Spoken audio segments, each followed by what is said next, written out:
maybe isn't like, for lack of a better term, like yours. Doing male stripper movies?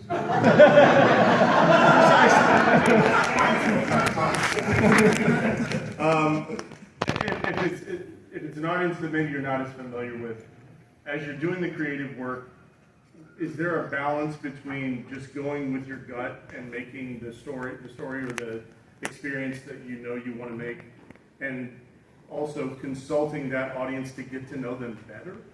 Is there a good balance between those two, or do you go with one over the other? I mean, as an actor, you got to pay bills, so there's a lot of things that you're doing that aren't necessarily shows the movies you would line up to go see, but you understand the assignment. And it's fun to find those things inside of you that align with the different audience. You know, I've spent a lot of time in comedy, action, art, whatever you name, whatever the genre, children's films. I was a Smurf at one point. I'm not lining up for a Smurf movie. I'm like an adult. You know what I mean? No offense to people who love Smurfs.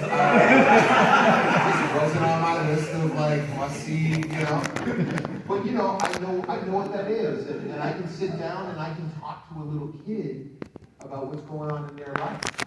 And and to me, when you say D&D, you're talking about hey, can I have a Coke? We have Pepsi. Is that okay? Yeah, that's fine. It's the Kleenex of tissues. Like you say D&D, but it's tabletop. They're tabletop, and tabletop can be anything. And there's so many arguments that go on about well, is it shopping for pastries for 12 adventures in a row? It could be if that's what you want. Okay? Or it could be, blood rage or whatever. It's whatever you want. And if I set up a Dungeons and Dragons group at Pittsburgh Children's Hospital where I serve on board.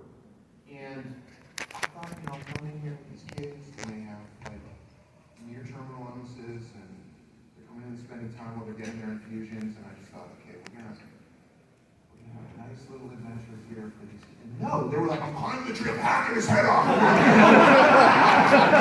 were more bloodthirsty. I thought it was you're gonna pat and befriend the wolf. No, I want to he's gonna be my friend, I'm gonna have him bite somebody's head off, they're crazy, So it's I was ready to go soft and have a nice little adventure about apple picking or something, It's murder scene. So you got to adjust to your crowd what they want, and so that's kind of the beauty of being a DM, I think, for me, as long as I have, it's every group is different. And I like running the same adventure for different groups because I like seeing how they handle it and seeing what they do because they get to tell the story. And it's a collaborative process. So I think there's no better way to understand other people than Dungeon Master. And I've always said to people, if you want friends, learn how Dungeon Master. Popular person, But everybody wants something different. All your players want different things. This guy's a treasure hunter. That guy's a murder hobo. This guy wants he wants to speak to the gods, mythology. Okay, well, I have to come up with all that stuff to feed all of their own hearts and souls. And I wind up. Nobody plays more than Dungeon. Well, thank you three so much.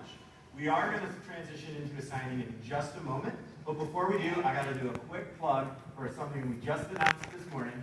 I don't know if any of y'all are reading Fourth Wing or anything from that series, but just today we announced Priorities Fourth Wing, which is a new party game for any